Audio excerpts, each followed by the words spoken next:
Hello, and this is The Checkpoints, anchored and co-authored by Mrelashvili, good evening, Elena, and myself. I'm Georgi Sakadze, and we're here in the Forbes Georgia studio to tell you more about business and economics. 10 p.m. sharp, Sunday, it is definitely time for the checkpoints. The rollout of AstraZeneca vaccine in Georgia continues. The statistics that are available at this point show that up to 4,000 medical staff have already been vaccinated and 5,000 more are already registered to take their first jabs. Unfortunately, Georgia witnessed one fatal case when 27-year-old nurse Maggie Barbakadze fell into what's presumed to be an anaphylactic shock and passed away. We are very sorry, and once again, not only from the Forbes Georgia Health platform, but also from the checkpoints, urge all responsible for more active information campaigns, not only about misinformation with the vaccine, but also about the rules and expectation management with vaccination. One thing to say here, Georgi, is that Georgia did not stop the process of vaccination, which was a very wise and, let's say, bold decision in the situation. And the reason for that was the final verdict on AstraZeneca that came earlier from the toughest EU regulator, EMA, that said that the vaccine's benefits basically outweigh the risks that might be associated with it. And also one more point here, and then on to you, Georgi. After the tragic case, the health ministry said that from now onwards, vaccination will take place only in multifunctional, multi-profile medical institutions. What caused the fatal case and what its connection is with the vaccination is yet to be studied and presented. But again, it is up to any person to decide. But what we see globally is that if we want to end this pandemic and go back to a normal situation like we used to be, then vaccination seems the only right way.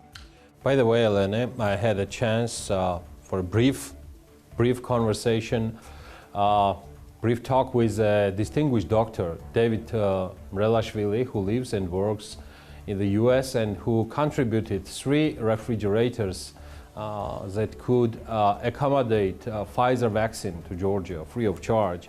We did not have this fatal case when the interview was conducted, and let me say that the focus of this interview is to underline that the health sector is a very large, diverse sector which is developing quite dynamically, and it is really important to be in line with this development. Fortunately, we have very bright examples like Mr. Mrelashvili, for example. I will be introducing in just a moment who have reached success abroad, and even though they are far away from Georgia, they are still a very strong shoulder for our system as well. I think we should be talking more and showcasing more of these people, so that it becomes apparent we have more than enough expertise for dealing with health issues. With Mr. Mrelashvili, we talked about many things, but the focus to you just mentioned a while ago about the proper communication and the need for the proper informational campaign also came up during the conversation. As I said, this interview is more about the perspective of the medicine going forward and how to respond to challenges that arise on this road. We can follow and watch the full interview together. Thank you so much for your time, pleasure, and our privilege to host you on our show, The Checkpoint. So could you brief us about the latest updates of yours in Georgia? What are you doing so far?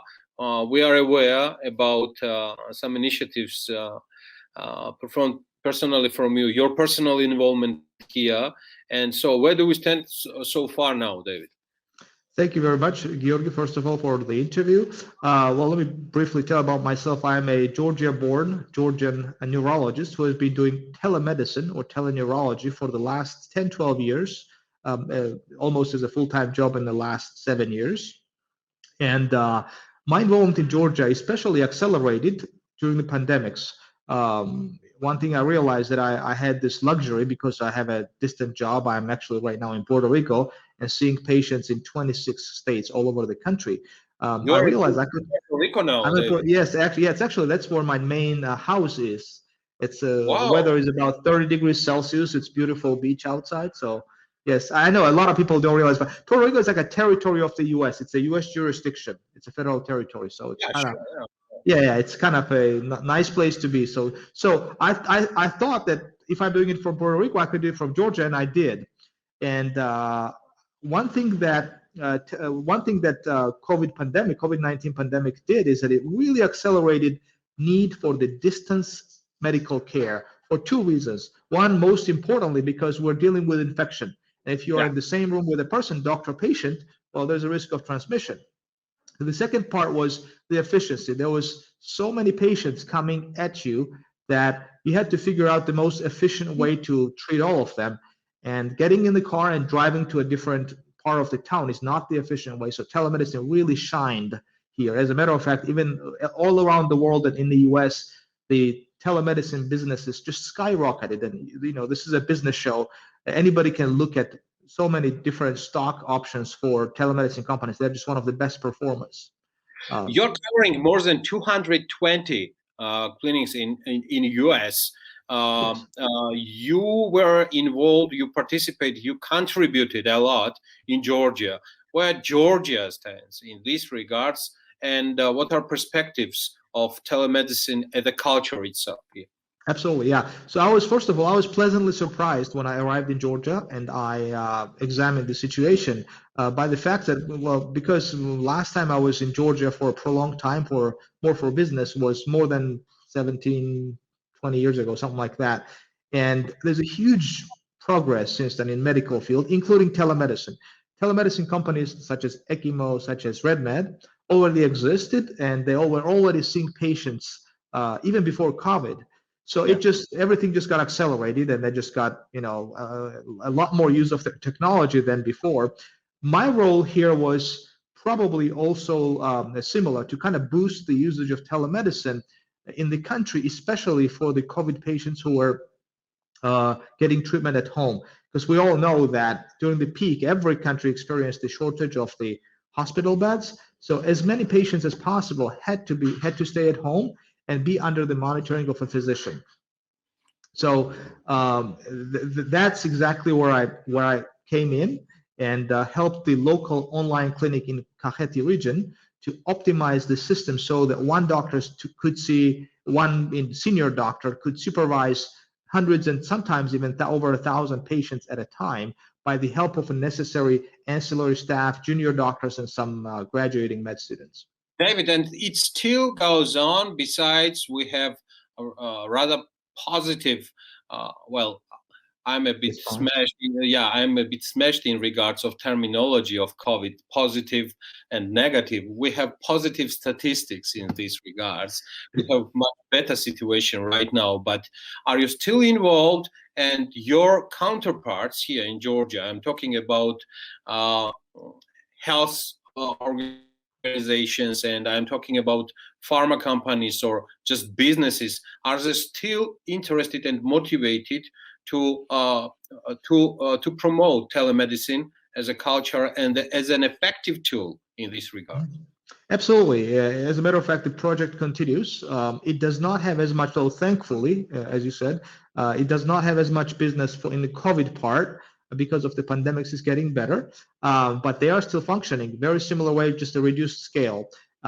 There was a conversation, and I was the initiator. I mean, like, well, maybe because this was kind of like an emergency project, and you don't typically, unless the system is well tested and kind of mainstream, you don't continue the emergency project that was just created within days, continue indefinitely.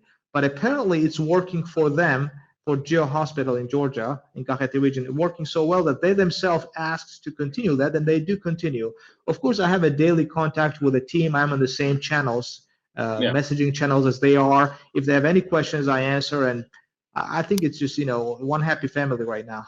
So. Correct. David, you had also you've been linked, you delivered the message to another certified company within US, it's Moderna, and you just requested additional information and you sent the message to deliver as soon as possible. As soon as possible, you've been asking the company to deliver specific vaccine to Georgia. They responded in few days or hours. I don't actually remember that. And a couple days. Yeah. yeah, it was just yeah. And where is that? And do you still have online contact with them in these regards of vaccines? Right. Yeah. So, needless to say that right now, getting a vaccine in the world is probably the bigger challenge than anything else, any other activity. So, any progress there is great. My approach is that they came online. They're contacting with me as well as with the Georgian government. I'm picking the private sector. So they got in contact with Georgia government. They're taking care of their channels. I'm trying to approach it from the private channel and kind of push the buttons of the U.S. company, given how much of a loyal partner Georgia is for the U.S. in many other aspects in the region. We're actually not many people know this, but we're contributing more soldiers per capita to fight for the U.S. in Afghanistan than any other country in the world, not just the region. Sorry, yeah. So those kind of facts, like we're putting our lives of our people for the Americans. And I think it's reasonable to ask them, because U.S. is obviously the strongest country in the world, and they already have enough vaccines by the month of May to cover their population. And by the way, not all the population is going to be vaccinated, because a lot of people are already like, we don't want it. They have U.S. is right now sitting on tens of millions of vaccine doses that are not used. So I think very soon the race will start. Hey, who's going to get those tens of millions of vaccines? And if we can get 50,000 out of the 10 million, because hey, we're such a good younger brother for the U.S. That's the approach I'm having, and trying to lobby it with the government of the U.S. and the Congress, and just whatever is within my jurisdiction of an individual, how do I say, doctor or a private party. Private. Okay, right, David. All the vaccines need specific infrastructure allocated. I cannot call that there is the same Third World War in these regards for infrastructure as in vaccines, but it's still in much deficit. But you managed to deliver 2 refrigerators for Kakhetia region, and one of them is located already in Lugar laboratory in Tbilisi. If you could be so kind to share, how did you manage to do so? Because the period when the specific refrigerators for Pfizer vaccine, I want to highlight this, was delivered to Georgia was, if I remember, it was December, correct? From Pfizer, actually, it was, I think initially it was January, then they moved to February to move the February. to bring the to bring the vaccines. Correct. Right. Yeah. Which means that it was. How did you manage to deliver it? Well, first of all, I do have some experience in how do I say, international purchases of medical equipment. Let's put it that way broadly. I've done it many years ago for Georgia for other equipments, and when I heard that Pfizer was vaccine was coming, my first question, of course, went off, okay, do we have enough storage? Then I did hear our NCDC director and deputy director saying, hey, we do have 6 refrigerators, and 3 will be stationed or 4 in Tbilisi, 1 in Batumi, 1 in Kutaisi. And my immediate question was like, there will be so many people. What about Kakheti? Exactly. Not only that, but there will be so many people. For them, the deciding factor would be that they cannot go to Tbilisi or from everywhere, from Western Georgia to Kutaisi. Some people live somewhere. So I said, like, well, it would only help if you had a little bit more refrigerators and a little bit more places. So one, of course, was going to be Kakheti. Sorry, I'm too biased. And the other one, I mean, I don't want to speak on behalf of the Lugar director, but I think he was planning to put in one of the Western Georgia strategic points when the Pfizer vaccine arrives. So it's easier. It's basically ease of access determines the amount of vaccination as well. As far as how I manage it, I examined all the different avenues, starting from the Georgian distributors. There's actually companies that bring in those fridges in Georgia, and they gave me a fairly, I think they said 105 days. I'm like, wait, the pandemic's going to be over by that time. Then I called European companies, and they don't sell them. and it was gonna be longer. And then I called China, and they said they had it in the stock, and they said we'll ship it out right now, but we don't know how long the shipment is going to take. It could be, whatever. The Chinese New Year was coming up, and there's all kinds.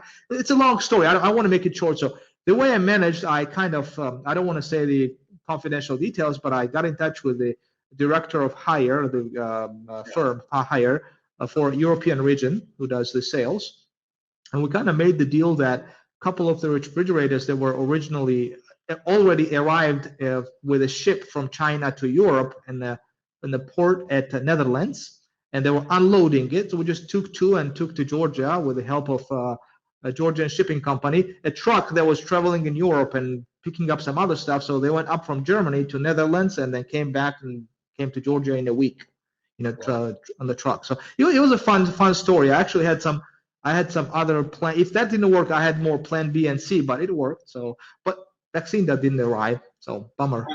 I hope something will work for vaccines as well. Crossing fingers. David, my last question is about vaccines themselves.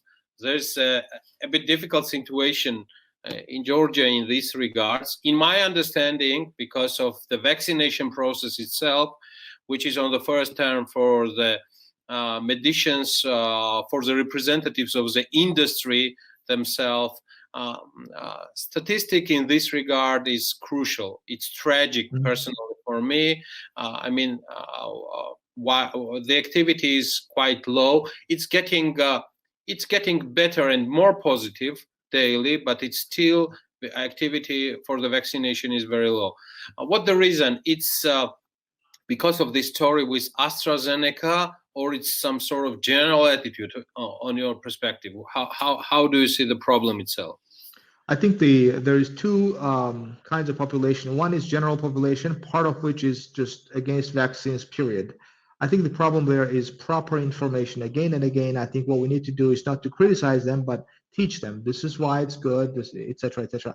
I think the contingent that you're referring to, the doctors, in their case, fortunately and thankfully, it's mostly specifically about AstraZeneca. In general, I think almost 99.9% of doctors realize and agree that vaccines are one of the three biggest inventions in medicine.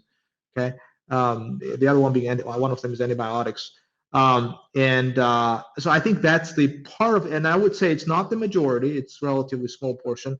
They're concerned about this possible side effects of AstraZeneca. Again, the trick here is in proper obtaining the correct information and having a correct analysis of the information.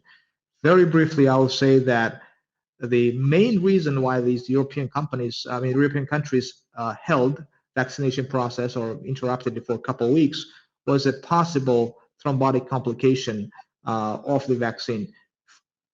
For me, that possibility ended when I looked at the mathematical models, and the probability of AstraZeneca vaccine-related thrombosis was less than in general population. So it actually, people make a joke that it protects you from thrombosis. Well, that's too loud, but at least it doesn't predispose you.